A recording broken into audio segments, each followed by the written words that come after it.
Good morning students. हम bacteria के external structures पढ़ रहे थे और उसमें हम फ्लैजिला और पिल्लाई पढ़ चुके हैं। आज जिसके बारे में हम बात करेंगे वो है बैक्टीरिया का संपुट या कैप्सूल। अगली जो संरचना है, इसका जो एक्सटर्नल स्ट्रक्चर है जो बाहर की तरफ पाया जाता है वो है बैक्टीरियल कैप्सूल या संपुट। कैप्सूल या स्लाइम लेयर भी आपको श्लेष्मिक स्तर भी कहीं कहीं लिखा हुआ मिलेगा। ये जो है क्या होता है कि कई सारे बैक्टीरियाज में एक्स्ट्रा सेलुलर पॉलीसेकेराइड्स जो होते हैं ईपीएस, ये एसोसिएटेड होते हैं बैक्टीरिया की सेल के बाहर से, मतलब ये बैक्टीरिया सेल के बाहर लगे होते हैं। श्लेष्मिक पदार्थ का बना हुआ एक स्तर है, तो जीवाणुओं की जो कोशिका है ये बाहर से उसके द्वारा चारों तरफ से आच्छादित रहती है। ये एक प्रकार का ग्लाइकोगैलेक्सी होता है। ये ईपीएस जो है ये 2% कार्बोहाइड्रेट से और 98% वाटर से बना हुआ होता है। 98% इसमें पानी है और 2% इसमें कार्बोहाइड्रेट है।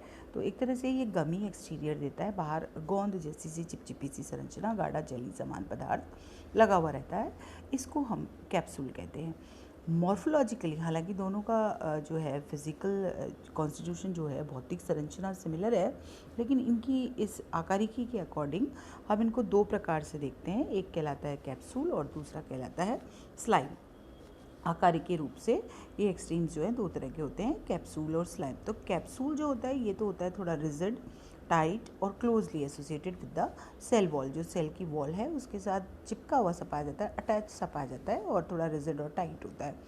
और स्लाइम जो है ये जैसे नाम से पता लग रहा है ये थोड़ा सा लिक्विड ही होता है, जली समान गाढ़ा पदार्थ होता है, मतलब थोड़ा पतला होता है कैप्सूल के कंपैरिजन में। और ये जो है ये सेल वॉल से ढीले रूप से जुड़ा हुआ रहता है। जो सेल की वॉल है उसके साथ ये ढीला जुड़ा हुआ रहता है। तो ये इस तरह से ये जो है दोनों की भौतिक मतलब आकारिकी में अंतर है, बाकी इनका जो कॉन्स्टिट्यूशन है वो दोनों का ही सिमिलर है, कैप्सूल का भी और स्लाइम लेयर का भी। एक थोड़ी टाइट है और दूसरी कंपैरेटिवली लूजली अरेंज होती है, लूजली एसोसिएटेड होती है। बेसिकली ये दोनों ही चीज़ कैप्सूल और स्लाइम जो है ये इसको डेसिकेशन से, सूखने से बचाते हैं और एक प्रोटेक्शन बैरियर देते हैं। जो बायो एसिड्स वगैरह हैं जो इसको नष्ट कर सकते हैं, ख़त्म कर सकते हैं, उनके अगेंस्ट ये एक तरह से इनको प्रोटेक्शन देते हैं। पेनिट्रेशन के द्वारा ये इनको ख़त्म कर सकते हैं बैक्टीरिया को, अगर इसकी सेल वॉल में अंदर चले जाएँ तो उनसे बचाते हैं। और इस तरह फेगोसाइट्स या प्रोटोजोआ इनको एनगल्फ ना कर ले, निगल ना ले, उससे बचाते हैं।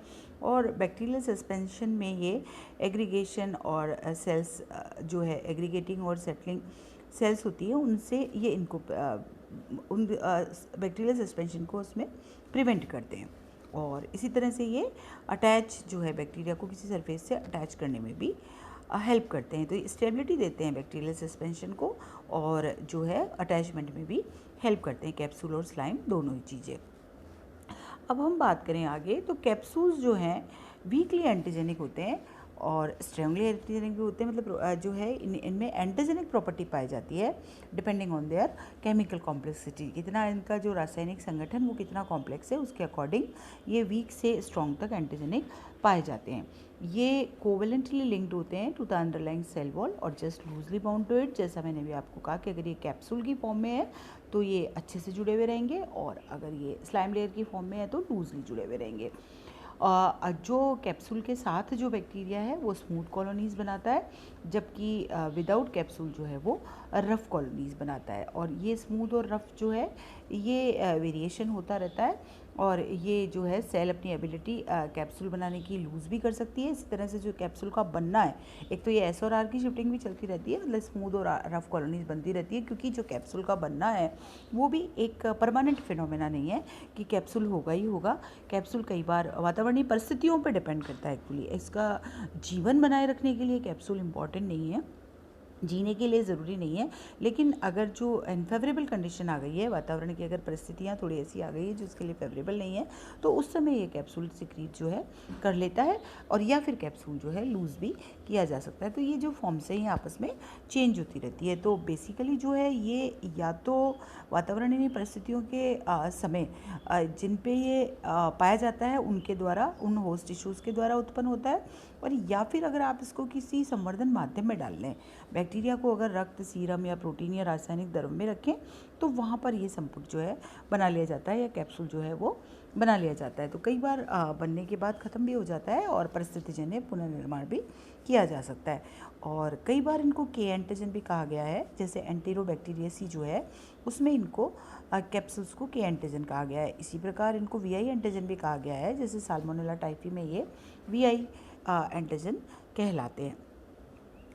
तो ये जो है जिनमें ये कैप्सुलेटेड बैक्टीरिया जो होते हैं उनमें जिनमें कि कैप्सूल पाया जाता है वह ये यूजुअली नॉन मोटाइल हो जाते हैं। बैक्टीरिया जो है वो चलायमान नहीं रहते, क्योंकि जो फ्लेजिला है जो इसको चलाता है, कशाप जो है वो अनफंक्शनल हो जाता है in the presence of capsule. Capsule की प्रेजेंस में वो अपना कार्य नहीं कर पाता। और कैप्सूल जो है वो, जैसा मैंने अभी आपको कहा, वातावरणीय परिस्थितियों में डेवलप हो या सीरम में या मतलब किसी भी कल्चर मीडिया में डेवलप हो, संवर्धन माध्यम में डेवलप हो, हाई शुगर की प्रेजेंस में ही डेवलप होता है। बेसिकली ये पॉली और डाइसैकेराइड्स का बना हुआ है, तो जहाँ हाई शुगर होगी वहीं ये बन पाएगा। लेकिन कभी कभार जो है ये पॉलीपेप्टाइड्स का बना हुआ भी देखा गया है, जैसे बी एंथ्रेसिस, ये ग्लूटामिक एसिड का बना हुआ होता है। कैप्सूल को दो टाइप्स में बांटा गया है, एक कहलाता है माइक्रो कैप्सूल और दूसरा कहलाता है मैक्रो कैप्सूल। माइक्रो कैप्सूल सूक्ष्म जो संपुट है ये अंडर लाइट माइक्रोस्कोप, आप इसको लाइट माइक्रोस्कोप से नहीं देख सकते, ये केवल और केवल एंटीबॉडी रिएक्शंस के थ्रू आप इसको महसूस कर सकते हैं, वहाँ ही अपनी रिएक्शन जो है वो दिखाता है, अदरवाइज ये दिखाई नहीं देता। जबकि जो मैक्रो कैप्सूल है it can easily be seen by light microscope, इसको आप जो है लाइट माइक्रोस्कोप की हेल्प से देख सकते हैं। तो लघु और जो है माइक्रो एंड मैक्रो दो प्रकार का कैप्सूल जो है वो पाया जाता है। सूक्ष्म संपुट और दीर्घ संपुट है ना, ये दो तरह के संपुट जो हैं वो पाए जाते हैं। फिर अगर हम बात करें तो ऑर्डिनरी माइक्रोस्कोप से, जैसा मैंने आपको कहा कि ये इतने स्मॉल हैं कि देखे नहीं जा सकते, जैसे कि एम प्रोटीन में स्ट्रेप्टोकोकस पायोजीन्स जो है वहाँ पे ये माइक्रो कैप्सूल्स पाए जाते हैं, उसमें ये माइक्रो कैप्सूल्स पाए जाते हैं। मोस्ट कॉमनली ये ग्राम नेगेटिव बैक्टीरिया में कैप्सूल जो है वो संरचना देखने को मिलती है, जैसे एस्चेरिशिया कोलाई के कुछ स्ट्रेन्स में, फिर क्लेबेसिला न्यूमोनी के कुछ स्पीसीज़ में, साल्मोनेला में, सूडोमोनास में, हीमोफिलस इन्फ्लुएंजी में, और जो निजरेरिया मेनिंजाइटिस है इसमें। तो इस तरह की कई स्पीसीज़ है जो यहाँ पे एग्जाम्पल के तौर पे मैंने आपको दिखा रखी है, उनमें ग्राम नेगेटिव बैक्टीरिया में ये कैप्सूल जो है ज़्यादा कॉमन है, आसानी से पाया जाता है। लेकिन ऐसा नहीं है कि ग्राम पॉजिटिव बैक्टीरिया में नहीं पाया जाता, कुछ ऐसी ग्राम पॉजिटिव बैक्टीरिया की स्पीसीज़ भी है जहाँ पर की कैप्सूल देखने को मिलता है। फॉर एग्जांपल यहाँ सामने है आपके बेसिलस मेगाटेरियम, ये कैप्सूल जो है पॉलीपेप्टाइड और पॉलीसेकेराइड का बना हुआ कैप्सूल सिंथेसाइज कर सकते हैं। बेसिलस एंथ्रेसिस में भी पाया जाता है। स्ट्रेप्टोकोकस पायोजीन्स में जो है हाइलोरिक एसिड का बना हुआ कैप्सूल पाया जाता है। स्ट्रेप्टोकोकस न्यूमोनी में एटलीस्ट 91 डिफरेंट कैप्सूलर सीरोटाइप्स पाई जाती है, और ये न्यूमोकोकल वैक्सीन्स का बेसिस है, मतलब उसके लिए आधार का काम करती है। स्ट्रेप्टोकोकस एजिलेटिस से जो ये भी पॉलीसेकेराइड कैप्सूल के 9 एंटीजेनिक टाइप्स में पाए जाते हैं, जिनमें सब में सिलिक एसिड पाया जाता है।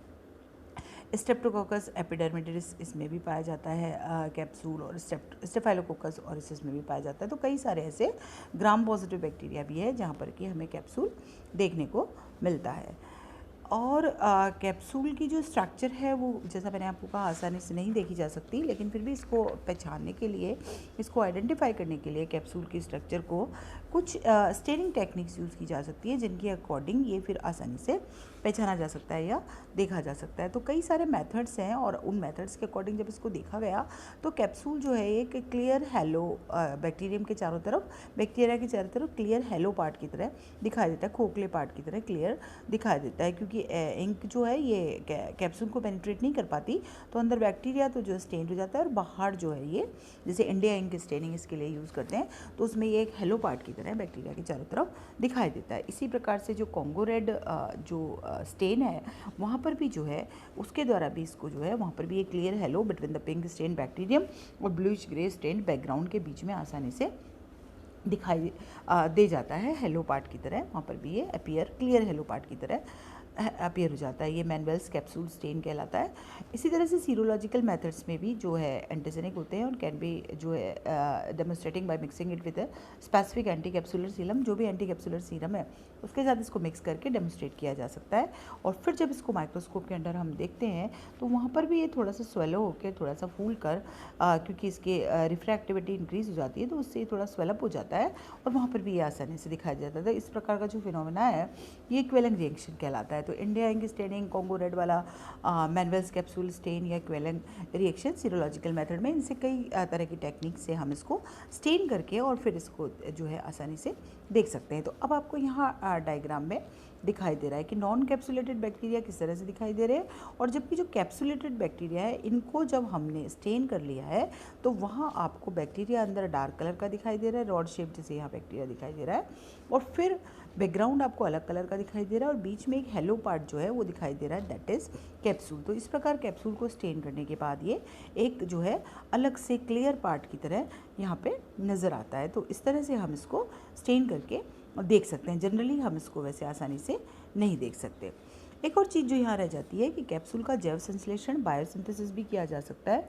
सम बैक्टीरिया लाइक न्यूमोकोकाई जो है यहाँ पे ऐसे एविडेंस है, इस तरह के प्रमाण मिले हैं कि ये पॉलीसेकेराइड के जैव संश्लेषण के द्वारा, मतलब संपुट का जो है संश्लेषण, जैव संश्लेषण पॉलीसेकेराइड से किया जा सकता है। और ये जो शुगर वहाँ प्रेजेंट है या शुगर के प्रिकॉशंस जो वहाँ प्रेजेंट है, पूर्ववर्ती पदार्थ जो प्रेजेंट है उनके द्वारा, शर्करा पदार्थ के द्वारा होता है। जैसे इस रिएक्शन में आपको UDP glucose, UDP galactose, GDP fructose, GDP mannose, इस तरह की जो शर्करा न्यूक्लियोटाइड्स के पूर्ववर्ती पदार्थों से संश्लेषित होती है। तो न्यूमोकोकाई में क्या होता है कि संपुट पॉलीसेकेराइड्स का संश्लेषण एक तरह से अगर हम शॉर्ट में दिखाएं तो इस तरह से दिखाई देता है। तो glucose converts into PO4 plus UTP UDPG and PPI, here UDPGA release. तो यहाँ पे UTP क्या है, यूरिडीन ट्राईफॉस्फेट है, UDPG क्या है, यूरिडीन डाईफॉस्फोग्लूकोज है, और UDPGA क्या है, यूरिडीन डाईफॉस्फो ग्लूकोरोनिक एसिड है, और PI तो आप जानते हैं कि इनऑर्गेनिक फॉस्फेट है। यहाँ पे PPI जो है इनऑर्गेनिक फॉस्फेट है। तो इस तरह से कैप्सूल का बायोसिंथेसिस भी न्यूमोकोकाई में एविडेंस मिले हैं कि हो सकता है। अब हम बात करें कि इसका कैप्सूल का सिग्निफिकेंस क्या है। हालांकि स्टार्टिंग में हम थोड़ी सी बात कर चुके हैं, लेकिन फिर भी कि जो पैथोजेनिक बैक्टीरिया है उनको कैप्सूल जो है उनका इंजेक्शन या क्लीनिंग जो फैगोसाइट्स के द्वारा होता है उससे बचा सकता है। मतलब नॉन कैप्सुलेटेड बैक्टीरिया को बहुत आसानी से हमारी बॉडी की जो फैगोसाइट्स है वो ख़त्म कर देती है, लेकिन कैप्सुलेटेड बैक्टीरिया को वो नहीं कर पाती। इसी तरह से जो कॉम्प्लीमेंट फिक्सेशन के द्वारा जो बैक्टीरियल सेल लाइसिस होता है उसको भी ये प्रिवेंट करता है, उससे भी ये बैक्टीरिया को ख़त्म होने से बचाता है। और इसी प्रकार से लाइसोजाइम से भी बैक्टीरिया को बचाता है। तो ये इसका प्रोटेक्शन का मेन काम है, और ये सेल सरफेस के इसके एडहेशन को इंक्रीज़ करता है, परमिट करता है, वहाँ आसानी से इसके आसंजन को बनाए रखता है। तो उससे क्या होता है कि कॉलोनाइजेशन इजी हो जाता है और डिजीज़ आसानी से हो जाती है, बैक्टीरिया का जो इम्पैक्ट है वो आसानी से आ जाता है। और कैप्सूल जो है न्यूट्रिएंट्स और एनर्जी का सोर्स भी हो सकता है बैक्टीरिया के लिए। जो माइक्रोब है उसके लिए ये पोषण प्रदान करने का काम करता है, एनर्जी प्रदान करने का काम करता है। इसी तरह से स्ट्रेप्टोकोकस मुटेंस जो हैं, जो कि टीथ पर कॉलोनाइज होते हैं, हमारे दांत पर डेवलप होते हैं, ये फर्मेंटेशन कर देते हैं शुगर का कैप्सूल में, और एसिड बायो प्रोडक्ट्स प्रोड्यूस करते हैं वहाँ कैप्सूल होने के कारण, और टूथ डिके में कंट्रीब्यूट करते हैं। मतलब वही बात है, हमारे लिए नुकसानदायक है पर कैप्सूल जो है वो बैक्टीरिया के लिए फ़ायदेमंद है। वो उसको डेवलप होने में, उसकी कॉलोनी डेवलप करने में आसान कर देता है, उसकी हेल्प करता है। इसी प्रकार से आगे अगर हम देखें तो इसके और सिग्निफिकेंस है कि ये ड्राइंग आउट से, डेसिकेशन से, सूखने से बचाता है। ये हम पहले भी बात कर चुके हैं। होस्ट सेल में की जो है इसकी टॉक्सिसिटी को इंक्रीज़ करता है, उग्र बनाता है, ये इनको वायलेंट फॉर्म बनाता है इनकी, और जो अपना ये इम्पैक्ट है या जो भी उस पर नुकसान ये करते हैं वो ज़्यादा हो जाता है, और आयंस को ट्रैप कर सकता है, और जो है एंटीजेनिक मोज़ेक बनाने में, एंटीजेनिक प्रॉपर्टी है उसमें ये इम्पॉर्टेंट रोल प्ले करता है, और बैक्टीरियोफाजिस से भी ये बैक्टीरिया को बचाता है। बैक्टीरियोफाजिस भी इसको ख़त्म नहीं कर पाते, उनसे भी ये एक तरह से बैक्टीरिया की रक्षा करता है।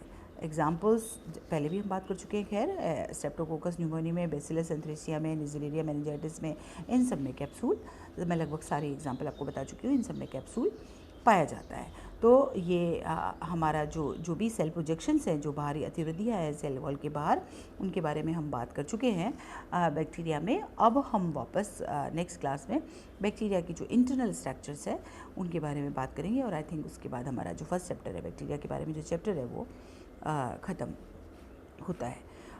Thank you.